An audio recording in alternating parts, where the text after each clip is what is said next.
Hello students, कैसे हो आप सब। तो बच्चों, आज हम बात कर रहे हैं क्लास 8 के चैप्टर फोर्स एंड प्रेशर, यानी क्लास 8 की साइंस के चैप्टर 11 फोर्स एंड प्रेशर। जैसा कि हमने पिछली क्लास में कांटेक्ट फोर्स और नॉन कांटेक्ट फोर्स के बारे में पढ़ लिया था, बट नॉन कांटेक्ट फोर्स के कुछ एग्जांपल्स रह गए थे, जैसे कि gravitational force, electric force and magnetic force.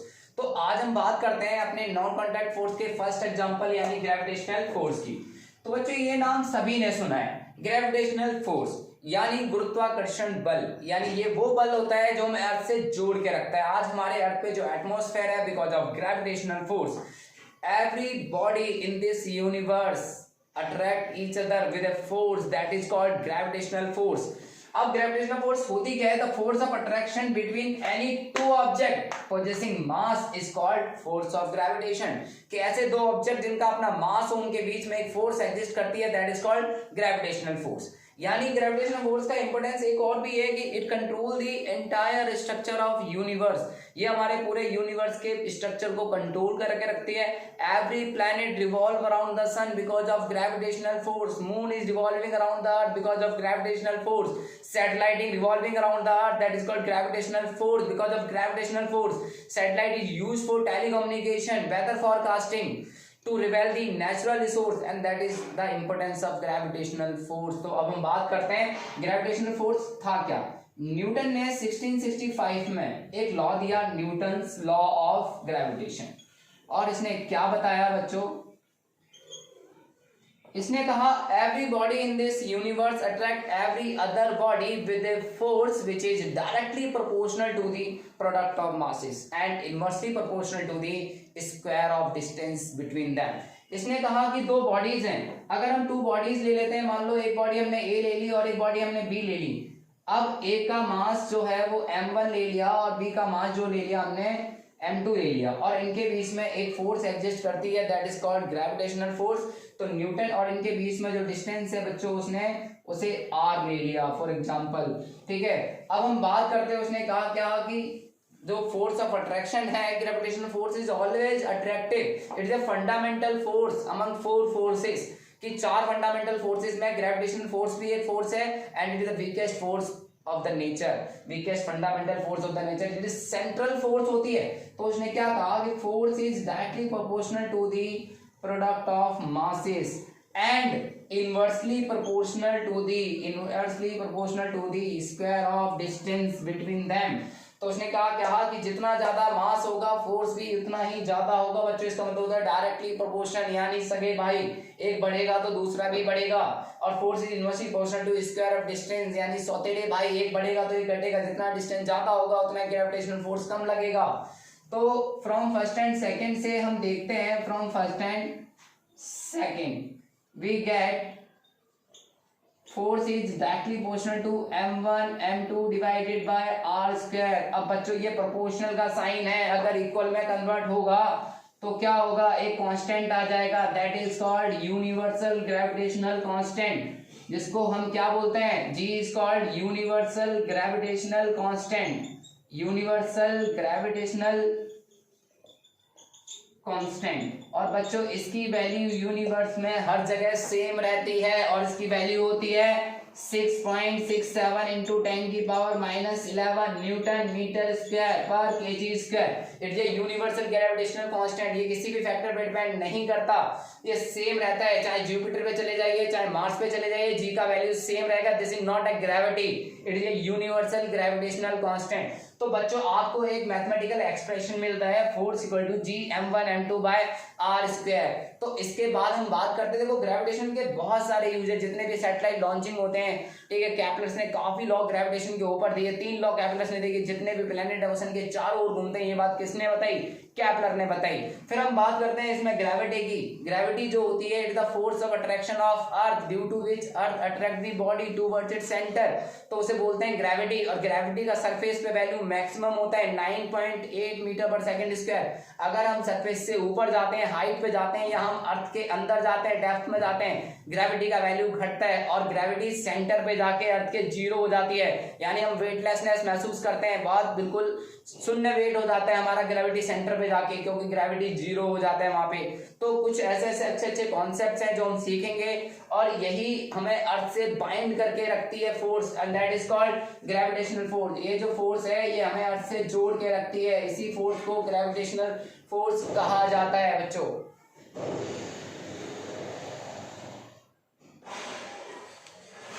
तो बच्चों जैसा कि अभी हम ग्रेविटेशनल फोर्स पढ़ रहे थे, और उसमें हमने बोला कि फोर्स ऑफ ग्रेविटी यानी एक्सेलरेशन ड्यू टू ग्रेविटी क्या होता है। तो ग्रेविटी का मतलब है it's the force of attraction of earth due to which earth attract the body towards its centre, यानी अर्थ के द्वारा किसी वस्तु पे जो फोर्स लगाई जाती है, and that is called gravity. तो जैसा कि हम समझते हैं, मान के चलो कि अर्थ ये है और इसका मास है कैपिटल एम, और इस पे कोई बॉडी रखी हुई है स्मॉल एम, और इनके बीच का डिस्टेंस है आर। तो वी नो बच्चों, आगे चल के आप न्यूटन का लॉ देखेंगे, we know Newton second law. Newton के सेकंड लॉ से हमें एक मैथमेटिकल एक्सप्रेशन मिलता है, वो ये कहता है कि force is directly proportional to rate of change of momentum, यानी rate of change of momentum is directly proportional to force, या एफ बराबर एम ए यानी मास इनटू एक्सेलरेशन। तो जब कोई बॉडी ऊपर से नीचे गिरती है that is called m g, तो जो फोर्स लग रहा है, ठीक है, तो that is called m g. Newton का सेकंड लॉ होता है एफ बराबर m a mass, and g is the acceleration due to gravity. Acceleration due to gravity को स्मॉल जी से दिखाया जाता है। एंड न्यूटन ग्रेविटेशन लॉ, जैसे कि मैंने जस्ट अभी आपको बताया, न्यूटन ग्रेविटेशन लॉ, तो एफ इक्वल टू क्या होता है, G m1 m2 divide by r square, m1 m2 divide by r square. तो दोनों से हमें क्या मिलता है, we get from first and second. तो बच्चों आपको first and second left hand side equal है, तो राइट हैंड साइड भी इक्वल होंगे, तो एम जी बराबर हो गया G m m divide by r square. मास से मास कट गया, तो ग्रेविटी का एक्सप्रेशन आ गया आपका G m by r square. तो बच्चों एक चीज यहाँ पर क्लियर होती है, gravity does not depend on mass of object. चाहे आप 1 kg और 50 kg वेट को एक सेम हाइट से गिराएं तो दोनों सेम टाइम में पहुंचेंगे, ग्रेविटी मास पे डिपेंड नहीं करती। और दूसरी चीज, अब हम बात करते हैं फॉर अर्थ के लिए। तो अर्थ के लिए क्या होता है कि अर्थ का जो मास है वो होता है 6.46 इंटू 10 की power 24 kg, this is the mass of earth. And radius of earth यानी डिस्टेंस क्या है 6400 किलोमीटर, यानी 6.4 इंटू 10 की पावर 6 मीटर। और यूनिवर्सल ग्रेविटेशन कांस्टेंट की वैल्यू मैंने आपको बताई थी 6.67 इंटू 10 की पावर -11। सारी वैल्यूज को यहाँ पुट कीजिए तो आपको अर्थ पे ग्रेविटी का वैल्यू मिल जाएगा 6.67 इंटू 10 की power -11, mass of earth 6 into 10 की power 24, and distance between them 10 की पावर 6 का स्क्वायर। तो बच्चों जब ये सॉल्व करते हैं तो 9.8 मीटर पर सेकंड स्क्वायर, ये वो ग्रेविटी की वैल्यू आ जाती है जो सरफेस पे होती है, और सेंटर पे ग्रेविटी 0 होती है। बच्चों ये बात ध्यान रखना, at centre acceleration due to gravity 0, जो सेंटर पे ग्रेविटी 0 है इसीलिए वेट 0 हो जाता है। बच्चों एक चीज और क्लियर होनी चाहिए, मास एंड वेट। मास एक कांस्टेंट होता है हर जगह, कभी कहीं भी चले जाइए आप, मास आपका सेम रहेगा। लेकिन वेट जो है, weight is nothing, it just the force exerted by earth, ठीक है। तो वेट इक्वल टू होता है mg, और ग्रेविटी की वैल्यू चेंज होती रहती है, इसलिए वेट भी आपका बदलता रहता है। तो जब हम इक्वेटर से पोल्स की तरफ जाते हैं वेट हमारा बढ़ता है, इक्वेटर पे ग्रेविटी कम होती है, पोल्स पे ग्रेविटी ज्यादा होती है। तो बच्चों ये चीज आपको क्लियर होनी चाहिए, अर्थ के डेप्थ में जाने में ग्रेविटी घटती है, हाइट पे जाने में ग्रेविटी घटती है। ये आप आगे चल के 11th क्लास या 9th क्लास में जाकर सीखेंगे। तो फिलहाल आप सिर्फ इतना समझिए कि ग्रेविटी जो 9.8 बोलते हैं बच्चे वो कैसे आती है। और मून पे जो ग्रेविटी होती है एट मून सरफेस, वो अर्थ का 1/6 टाइम्स होती है, ठीक है। तो जो मून पे जो ग्रेविटी होती है वो 1/6 टाइम्स ऑफ अर्थ, इसलिए वेट जो है मून पे 1/6 हो जाता है हमारा। तो बच्चों ये टॉपिक क्लियर हुआ। तो इसके बाद मैं आपको ये बताता हूँ कि जब न्यूटन के सर पे सेब गिरा तो वो ऊपर क्यों नहीं गया। तो नोट कर लीजिए बच्चों, एक बार देखते हैं आगे। अब हम बात करते हैं न्यूटन की थोड़ी सी स्टोरी। तो न्यूटन एक पेड़ के नीचे बैठा होता है और वो पेड़ एप्पल है, ठीक है। और जो एप्पल का मास जनरली जब उसके सर पे गिरता है वो, तो लगभग वो एप्पल 300 ग्राम का होता है। अगर मैं इसे किलोग्राम में कन्वर्ट करूं तो लगभग 0.3 kg। और ग्रेविटी का वैल्यू 9.8 मीटर पर सेकंड है, जिसे हम रफली कई बार न्यूमेरिकल पॉइंट ऑफ व्यू से इसकी वैल्यू 10 भी ले लेते हैं, 10 मीटर पर सेकंड हमने ये ले लिया। और हमें न्यूटन का सेकंड लॉ पता है। न्यूटन सेकंड लॉ क्या कहता है, F इक्वल टू mg, कि जो न्यूटन के सर पे ये गिरा कितने फोर्स से गिरा। अब 0.3 इंटू 10 तो ये आ गया 3 न्यूटन, कि न्यूटन के सर पे जो सेब गिरा वो 3 न्यूटन का गिरा। लोग कहते हैं न्यूटन मर क्यों नहीं गया, फिजिक्स खत्म क्यों नहीं हो गई, फिजिक्स आगे देखते हैं। अच्छा, वो सिर्फ ऊपर क्यों नहीं गया, इस बात का आंसर हम निकालते हैं। तो न्यूटन ने थर्ड लॉ दिया। न्यूटन का थर्ड लॉ था action reaction, action reaction law, कि जितना फोर्स हम किसी बॉडी पे लगाते हैं बॉडी भी उतना ही फोर्स हम पर लगाती है। तो न्यूटन का जो थर्ड लॉ था, मान लो ये फोर्स F1 है और F2 बराबर होता है F1। ये नेगेटिव साइन सिर्फ डायरेक्शन के लिए है, अपोजिट डायरेक्शन होती है। तो F2 जो है वो अर्थ के द्वारा लगाया गया फोर्स, और फोर्स होता है मास इनटू एक्सेलरेशन। एंड जो न्यूटन के सर पे जो फोर्स लग रहा था वो कितना लग रहा था, 3 न्यूटन। तो यहां से हमने एक्सेलरेशन निकाला 3 divide by mass of earth. अब अर्थ का मास अभी आपने देखा 6 इंटू 10 की पावर 24 kg। तो बच्चों ये सॉल्व करा तो ये आया 0.5, यानी 0.5 इंटू 10 की पावर -24, ऊपर जाके पावर माइनस हो जाएगी। तो एक्सेलरेशन 0.0005।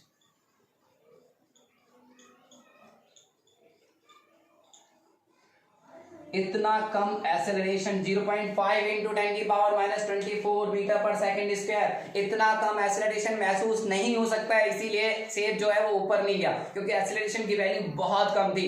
तो आई होप बच्चों आपको ये टॉपिक समझ में आएगा। और इसके बाद हम बात करते हैं इलेक्ट्रोस्टैटिक फोर्स की।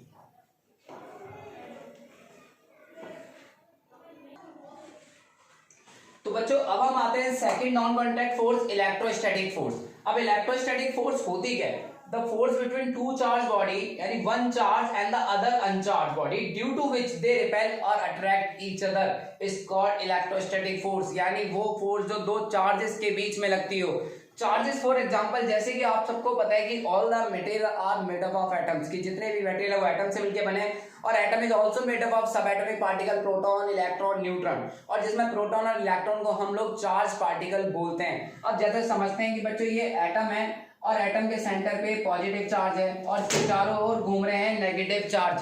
तो बच्चों पॉजिटिव और नेगेटिव चार्ज में आप फर्क देखिए, इलेक्ट्रॉन पे आपका मास होता है, प्रोटॉन पे मास होता है। तो जहां भी दो मासेस होते हैं वहां पर आपका ग्रेविटेशनल फोर्स लगता है। और इन एडिशन इलेक्ट्रॉन के पास चार्ज है, प्रोटॉन के पास चार्ज है। तो जहां भी दो चार्जेस होते हैं वहां इलेक्ट्रिक फोर्स लगता है बच्चों। तो ये बात क्लियर है। और इलेक्ट्रिक फोर्स ग्रेविटेशनल फोर्स से बहुत ज्यादा स्ट्रांग होता है। तो दो चार्जेस के बीच में जो फोर्स लगता है that is called electrostatic force.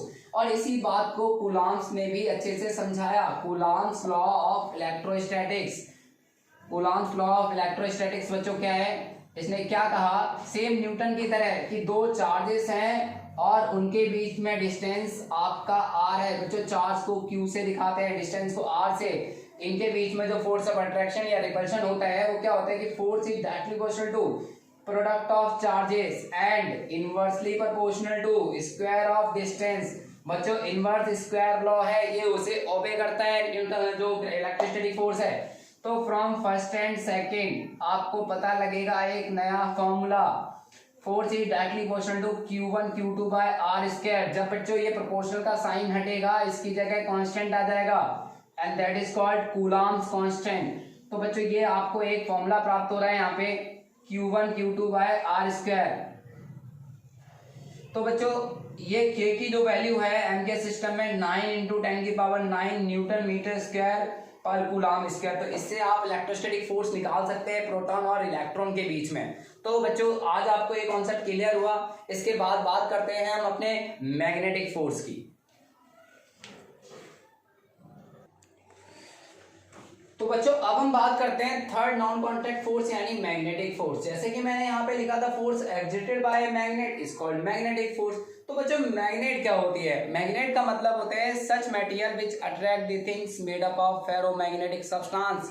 अब फेरोमैग्नेटिक सब्सटेंस जैसे कि आयरन, कोबाल्ट, निकेल, तो these are the ferromagnetic material. यानी मैग्नेट ऐसे सब्सटेंस होते हैं जो आयरन, कोबाल्ट और निकेल को अपनी ओर अट्रैक्ट करते हो। बच्चों आयरन का सिंबल Fe होता है बच्चों। निकेल का सिंबल Ni होता है बच्चों। Cobalt cobalt, these are the metal बच्चों। तो बच्चों आयरन, कोबाल्ट, निकेल को अपनी ओर अट्रैक्ट करने वाले सब्सटेंस मैग्नेट कहलाते हैं। और मैग्नेट के बारे में आपको पता होगा, there are two type of magnet, natural magnet, artificial magnet. Natural magnet जैसे कि अर्थ भी हमारी एक मैग्नेट है, ठीक है। या हम बात कर सकते हैं lodestone. Lodestone means a black stone, it is a ore of iron, that is called magnetite. तो जो लोड स्टोन है वो भी एक नेचुरल मैग्नेट का एग्जांपल है। और हम बात करते हैं कुछ आर्टिफिशियल मैग्नेट, जैसे bar magnet, U shape magnet, horseshoe magnet, they are prepared from artificially. तो बच्चों मैग्नेट का पता लगा। अब every magnet has two poles. Types of magnet आपको क्लियर है। मैग्नेट हैज टू पोल्स, आप सबको पता है मैग्नेट हैज टू पोल्स, कि हर मैग्नेट के दो पोल होते हैं। आप बता सकते हैं कौन कौन से, north pole and south pole. हर मैग्नेट के दो पोल होते हैं, north pole and south pole. अब जो north pole and south pole है ये आपको क्लियर है। इसकी एक प्रॉपर्टीज भी है कि like pole repel whereas unlike pole attract each other, unlike pole attract each other. तो लाइक पोल रिपेल करते हैं और अनलाइक पोल अट्रैक्ट करते हैं, ये बात क्लियर है। There is no magnet which is single pole. Single pole कभी एग्जिस्ट नहीं करता। अगर आप किसी मैग्नेट को बीच में से कट भी करेंगे तो दोनों पोल एग्जिस्ट करेंगे, कभी भी पोल सेपरेट नहीं होते, because of Gauss law of magnetism monopole does not exist. तो ये बात आपको क्लियर हो गई कि मैग्नेट के कॉन्सेप्ट आपको क्लियर होने चाहिए। और मैग्नेट का बहुत ज्यादा यूज किया जाता है electric motor, generator, speakers, even MRI, magnet resonance imaging. तो इन सब जगह मैग्नेट का बहुत वाइडली यूज किया जाता है। इलेक्ट्रोमैग्नेट बनाने में it is use in moving trains के जो ब्रेक्स होते हैं वहां पे मैग्नेटिक इलेक्ट्रोमैग्नेट यूज की जाती हैं। आर्टिफिशियल मैग्नेट बनाने में यूज किया जाता है। इलेक्ट्रोमैग्नेटिक इंडक्शन फिनोमेना, ये सारी चीजों में मैग्नेट का बहुत इंपॉर्टेंट रोल है। और मैग्नेट के बारे में आप सबको आज पता भी लगा कि मैग्नेट की इंपोर्टेंस क्या है। अच्छा ठीक है, तो इसके बाद हम बात करते हैं नेक्स्ट टॉपिक की। तो बच्चों अब हम बात करते हैं प्रेशर की। प्रेशर होता क्या है? प्रेशर को हिंदी में दाब कहा जाता है। Mean the force per unit area is called pressure. तो बच्चों प्रेशर मतलब होता है force upon area, force upon area. तो बच्चों फोर्स ये कैसी फोर्स होती है? It is the perpendicular force act on a body. किसी बॉडी पे जो परपेंडिकुलर फोर्स लग रही है and that is called pressure. Pressure यानी P से रिलेट करेंगे, फोर्स को F से और एरिया A से।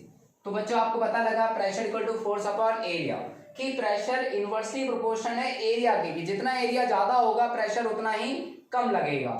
और इसका ऐसा यूनिट है बच्चों, आपका फोर्स का यूनिट होता है न्यूटन और एरिया होता है मीटर स्क्वायर। तो पावर ऊपर जाएगी तो न्यूटन पर मीटर स्क्वायर, और हम इसको बोलते हैं पास्कल। तो बच्चों इसके एग्जांपल जैसे आपको पता होगा bags and suitcases. Bags and suitcases provide broad handles, क्यों? क्योंकि जितना एरिया उनका ज्यादा होता है, हमारी जो बैक की स्ट्रिप होती है बड़ी चौड़ी होती है। क्यों? बिकॉज जब एरिया ज्यादा होगा तो प्रेशर कम लगेगा।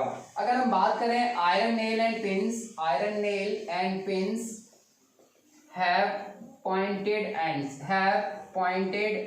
एंड्स, की जो आयरन नेल और पिंस होती हैं उनके पॉइंटेड एंड्स होते हैं, आगे से नुकीली होती हैं। क्योंकि एरिया कम होता है तो प्रेशर ज्यादा लगता है। तो बच्चों प्रेशर का कॉन्सेप्ट अगर आपको क्लियर होता है तो फिर हम टॉपिक को आगे क्वेश्चन करते हैं कुछ एक दो। फॉर एग्जांपल अगर हम बात करें प्रेशर की, और भी जगह हम प्रेशर को कैलकुलेट करते हैं। जितना ज्यादा चीजों का एरिया होगा, आपको पता है it is very difficult to move in by hills और सैंड, कि बड़ा मुश्किल हो जाता है हिल्स पहन के रेत पे चलना, क्योंकि एरिया कम होता है ना। तो इसलिए हम प्रेशर के कॉन्सेप्ट को बहुत समझना पड़ता है। तो बच्चों अब हम बात करते हैं कुछ न्यूमेरिकल जो प्रेशर पे बेस्ड हैं। जैसे कि सबसे फर्स्ट न्यूमेरिकल है हमारा, calculate the pressure exerted by a body of weight 60 newton. बच्चों वेट दिया हुआ है, वेट का मतलब होता है force, and having surface area 5 metre square on the ground. तो बच्चों गिवन है आपको वेट, वेट कितना है बच्चों? वेट का मतलब होता है फोर्स, यानी फोर्स कितना है आपका 60 न्यूटन, एंड एरिया कितना दिया हुआ है बच्चों 5 मीटर स्क्वायर। और आपने क्या कैलकुलेट करना है? प्रेशर। तो आपको फॉर्मूला पता है, जस्ट अभी मैंने आपको बताया कि प्रेशर क्या होता है? Force upon area. तो फोर्स कितना है बच्चों 60 और एरिया कितना है 5। तो ये आ गया 12 पास्कल। कितना आ गया? 12 पास्कल। सेकंड क्वेश्चन देखते हैं बच्चों, calculate the amount of force which must be uniformly exerted upon the surface area 120 metre square to obtain to pressure of 160 pascal. तो बच्चों यहाँ पे आपने फोर्स कैलकुलेट करना है। वो कह रहा है कि अमाउंट ऑफ फोर्स कैलकुलेट कीजिए कि कोई बॉडी 160 पास्कल प्रेशर एक्सर्ट कर रही है इतने एरिया में, 120 मीटर स्क्वायर एरिया। तो गिवन है आपको प्रेशर 160 पास्कल एंड आपका एरिया कितना दिया हुआ है? 120 मीटर स्क्वायर। तो आपने क्या कैलकुलेट करना है बच्चों? फोर्स। फॉर्मूला हमारे सामने है, वी नो प्रेशर होता है फोर्स अपॉन एरिया। तो फोर्स क्या हो जाएगा? Pressure into area. प्रेशर कितना है? 160 एंड ये कितना है? 120। तो ये हो जाएगा 12 इंटू 16 192 तो आपका ये आ गया प्रेशर सॉरी फोर्स न्यूटन में। आप इसको साइंटिफिक नोटेशन की फॉर्म में भी लिख सकते हैं 10 की पावर 4। तो बच्चों ये आपका फोर्स कैलकुलेट हो गया। अब हम बात करते हैं नेक्स्ट टॉपिक की। तो बच्चों अब हम बात करते हैं pressure exerted by fluids. Fluids का मतलब होता है गैसेस, यानी सब substance which begins to flow when external force is applied. इसमें लिक्विड एंड गैसेस दोनों आती है जिसके लिए हम फ्लूइड वर्ड यूज करते हैं। तो कुछ इंपॉर्टेंट टर्म देख लेते हैं। Pressure at A point in a liquid depend upon its depth, यानी प्रेशर किसी भी लिक्विड के अंदर डेप्थ पे डिपेंड करता है। यानी pressure is directly proportional to depth, यानी जितना डेप्थ ज्यादा होगा प्रेशर उतना ही ज्यादा होगा। अगर आप एक बीकर लें और उसमें पानी फिल कर लें, उसमें 3 होल ड्रिल करें, तो जो नीचे वाला होल होगा उससे पानी बहुत तेजी से फ्लो कर रहा होगा। यानी प्रेशर क्या है? डेप्थ पे डिपेंड करता है। तो जैसे ही अगर हम बात करें समुद्र में, तो जितना हम समुद्र में नीचे जाते जाएंगे, यानी अगर हम 1 किलोमीटर नीचे चले जाते हैं तो एटमॉस्फेयर प्रेशर के कंपेयर में 100 टाइम प्रेशर ज्यादा लगता है। इसीलिए जो स्कूबा डाइवर्स होते हैं बहुत स्पेशली डिजाइन सूट पहनकर जाते हैं ताकि प्रेशर को मेंटेन करें। या जो डैम्स की जो बेस है वो बहुत चौड़े बनाए जाते हैं एज कम्पेयर टू टॉप, तो इसीलिए प्रेशर की वजह से। तो प्रेशर क्या है? डेप्थ के साथ इंक्रीज करता है। जितना हम गहराई में जाएंगे उतना ही प्रेशर एक्सर्टेड ज्यादा लगता है। सेकंड पॉइंट है pressure of liquid is same in all the direction at the same depth, यानी सेम डेप्थ पे प्रेशर सेम होता है। अगर एक बीकर है, अगर हम उसमें चारों तरफ से होल्स बनाते हैं तो जो प्रेशर है वो क्या रहेगा? सेम लगेगा, यानी सेम हाइट पर प्रेशर क्या लगता है? सेम लगता है। तीसरी बात, pressure does not depend upon the shape and size of the container, यानी चाहे किसी भी कंटेनर की किसी भी तरह की शेप हो, चाहे वो इस शेप का हो चाहे वो इस शेप का हो, अगर उनमें सेम हाइट पे पानी भरा हुआ है तो तीनों में प्रेशर सेम लगेगा। बिकॉज क्यों? Pressure depend on height of liquid column, not depend on the shape and size of the vessel. This is called hydrostatic paradox. Fourth point है Pascal's law, pressure applied to liquid is transmitted equally in all direction. अगर हम liquid के किसी भी part पर pressure applied करें तो वो आइडियल लिक्विड है तो प्रेशर क्या है? हर जगह सेम ट्रांसमिटेड हो जाता है। और इसी पास्कल्स लॉ पे बहुत सारे हमारे एप्लीकेशन बेस्ड है। फॉर एग्जांपल जैसे कि हाइड्रोलिक लिफ्ट। अब जो हाइड्रोलिक लिफ्ट है, हाइड्रोलिक कार जैक्स है, तो ये सब किस चीज पे बेस्ड है? पास्कल्स लॉ पे। Hydraulic car jacks, hydraulic brakes, तो these are based on Pascal's law. तो हाइड्रोलिक लिफ्ट के बारे में जैसे कि यूज किया जाता है to lift the heavy loads. तो हाइड्रोलिक लिफ्ट्स में क्या होता है? एक कंटेनर टाइप में होता है इस टाइप से। तो ये 2 लिक्विड कॉलम्स होते हैं, एक नैरो होता है एक ब्रॉड होता है। तो जहाँ पे नैरो वाले में हम कोई भी ऑटोमोबाइल रखते हैं और अगर यहाँ से हम फोर्स अप्लाई करें, यानी फोर्स अप्लाई मतलब प्रेशर, फोर्स अपॉन एरिया, वो इक्वली ट्रांसमिटेड हो जाता है हर डायरेक्शन में। तो हाइड्रोलिक लिफ्ट को फोर्स मल्टीप्लायर भी कहा जाता है क्योंकि वो काफी गुना फोर्स करके दे देता है जिससे किसी भी व्हीकल को लिफ्ट करना बहुत आसान हो जाता है। तो हाइड्रोलिक बेस्ड ब्रेक जो है, हाइड्रोलिक लिफ्ट है, these are based on Pascal's law. तो बच्चों अब हम बात करते हैं एटमॉस्फेरिक प्रेशर, यानी क्या होता है? एटमॉस्फेरिक प्रेशर मतलब the pressure exerted by air at any point on the earth is called atmospheric pressure at that point, कि अर्थ पर एयर के द्वारा जो प्रेशर लगाया जा रहा है and that is called atmospheric pressure. अब जैसे एटमॉस्फेरिक प्रेशर को मेजर किया जाता है barometer, a device which measure the atmospheric pressure. Atmospheric pressure decrease with altitude, यानी आपने देखा होगा लिक्विड में प्रेशर डेप्थ के साथ इंक्रीज होता है, लेकिन अगर बात की जाए एयर में, जितना भी हम हाइट पे जाएंगे, जितना माउंटेनियर हाइट पे जाएंगे उतना ही प्रेशर क्या हो जाता है? घटता जाता है। और एट हाई एल्टीट्यूड पे प्रेशर अचानक से ड्रॉप करता है। तो जिसकी वजह से होता क्या है? Mountaineers at high altitude sometime experience bleeding through their nose because at high pressure suddenly drops and this is due to rupture of blood vessels and which cause bleeding by a nose. So that is called pressure with decrease with altitude का ये concept आपको clear होना चाहिए। और अब बात करते हैं 1 atm pressure exerted by 76 centimetre high column of mercury is equal to 1 atmospheric pressure. कि 76 मीटर हाइट पे मरकरी कॉलम पर जो प्रेशर लग रहा होता है उसका जो मैग्नीट्यूड होता है वो 1 atm होता है, 1 एटमॉस्फेरिक प्रेशर। और 1 atm का मतलब होता है 1.015 इंटू 10 की पावर 5 न्यूटन पर मीटर स्क्वायर। तो इतना प्रेशर लगता है 1 atm में। तो बच्चों आज की क्लास आई होप आपको पसंद आई होगी। तो प्लीज मेरी वीडियो को वाहेगुरु अचीवर्स पर ज्यादा से ज्यादा लाइक कीजिए, सब्सक्राइब कीजिए, शेयर कीजिए। अब हम मिलते हैं नेक्स्ट वीडियो के साथ। Thank you so much.